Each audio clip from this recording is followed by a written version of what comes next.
Hey everybody, David Spark here. I'm with Joe Essenfeld, who is the CEO of FORA, and they have a really cool product that will look at all the conversations that are happening within your company across all these different communications platforms like Zoom and Office 365 and HubSpot and heck, what else you're using right there. But what's different today than was maybe a couple of years ago is that in many environments, all these conversations are being transcribed, and thanks to AI. And because they're being transcribed, you are collecting a lot of information that you were not collecting before, and it may have some compliance issues with it if you are not securing it correctly. So Fora helps you bring this information to light to what is being talked about, and if you may have some privacy, security, compliance, regulatory concerns. Joe, show us what you got here. Thanks so much for the intro, Dave. So what we discovered is that meetings are being recorded at record pace. Over 1 billion hours have been recorded in the last 12 months. And what's happening, especially with companies that have made a lot of acquisitions, is that these meetings are recorded all across different clouds. So it's really hard to get, your hands around what's being recorded and that shouldn't be, if your data retention policies are being followed, and how to make sure sensitive information isn't leaving your company through recorded meetings in clouds that you're not monitoring as closely as they need to be. I want to jump to this dashboard that you have right here. So we have a SOC dashboard, and I see data privacy, and I see 3 alerts, and the number of meetings processed, and like the one with the biggest bar says customer information discussed with third parties. So how is it sort of realizing this? Yeah. So what we're able to do is, because we have a pipeline that analyzes not just if the meeting meets certain privacy or security criteria to be flagged, but the potential severity and the urgency of that alert.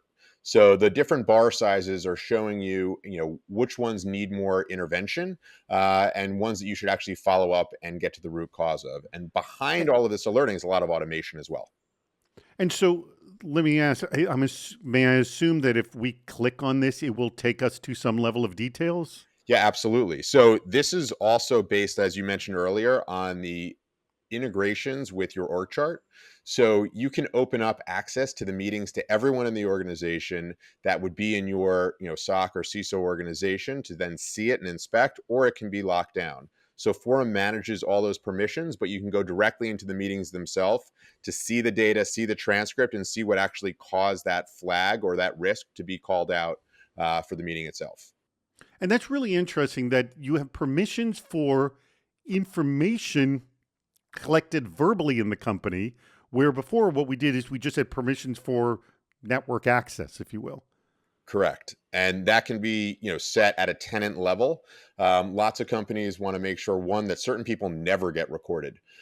So we can then go out and inspect anyone in the ELT or the C-suite or anyone from legal team. If they're ever recorded, it can immediately get flagged. And then also who has access to the meetings that are recorded, whether they can be automatically made private and only be allowed to be seen by the people who were invited to those meetings, or if they're opened up to the organization like a town hall, where that's going to be allowed to be viewed by everyone. And is it a binary choice? Like if there's something flagged in a meeting, the meeting is zapped, or can like certain blocks be redacted so the rest of the information can be available? Yeah, so it really depends, because there's so much media that's collected on these meetings now. You have the video saved, the transcript saved, and the AI summaries. The typical behavior we see from customers is really trying not to be cute about it, and they would typically take the meeting offline or have it deleted, and then maybe just save the AI summaries. But going to granular redacting sounds great, but in practice, it's much harder to do because of all the artifacts that are created by AI from all these different meetings. It would work, say, if you only had transcripts and there was no video or audio saved. 100%. Yes. But think about redacting from a transcript, an AI summary, and a video. Juice probably isn't worth the squeeze if something really shouldn't be out there that is. Right. I totally get it. Yeah. So it would have to be like a corporate policy to only have the transcripts and not have the video and the audio, and those would have to be wiped. Correct. And that's one of the automations that Fora can also do in the background, where if you have corporate data retention policies, we can go into your OneDrive, your Google Workspace, your Gong environment, and make sure only the specific data is being saved according to the data retention. So if you only want to save the videos, you can do that, etc. All right. What else would you like to show us here?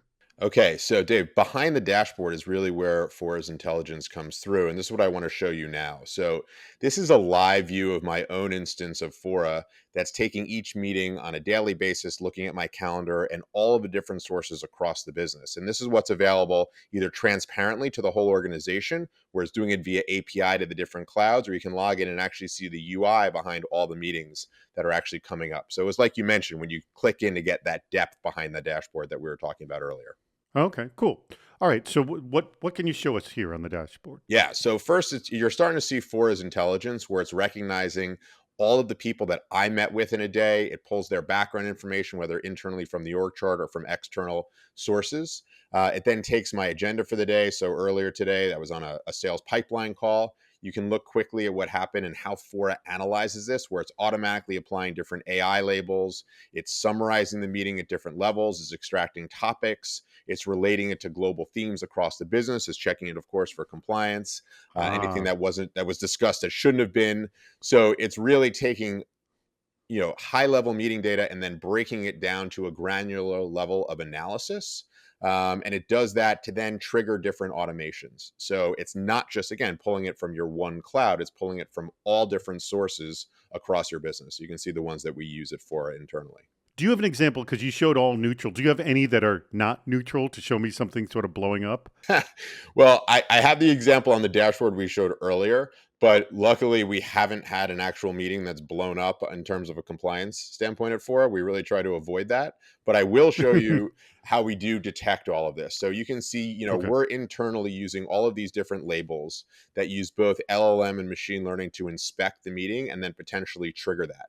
So you can see that Fora is able to classify all these different types of discussions automatically, and every one of our clients get all these templates out of the box, and they can add to them or customize them so we can detect what type of meeting it is. So even if you're looking at, oh, this is a potential performance review because the employee's performance is being discussed, it also meets certain criteria, whether it's an internal meeting, an external meeting. And then these different labels and combinations of them can trigger the workflows and automations that you saw in that overall dashboard earlier. What did you learn from your customers when they started using this? Like, what did they tell you? We need this tool to be doing this more, or it doesn't have this feature, and then we need it. The number one thing we learned is ease of use. That Fora has to be something that just works in the background in order to really get the adoption.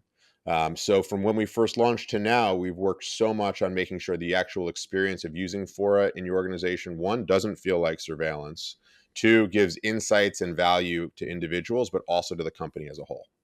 Excellent. Well, I want to thank you, Joe Essenfeld. And if you want to check out Fora yourself, you got to go to their website, fora.day. I'm putting the web address right there, fora.day. And see how this tool can take a look at your entire environment and let you know, heck, what's going on and really what you should be concerned about across, again, all the issues that are of importance to you. There'd be regulations, compliance, privacy, and security. Thank you very much, Joe.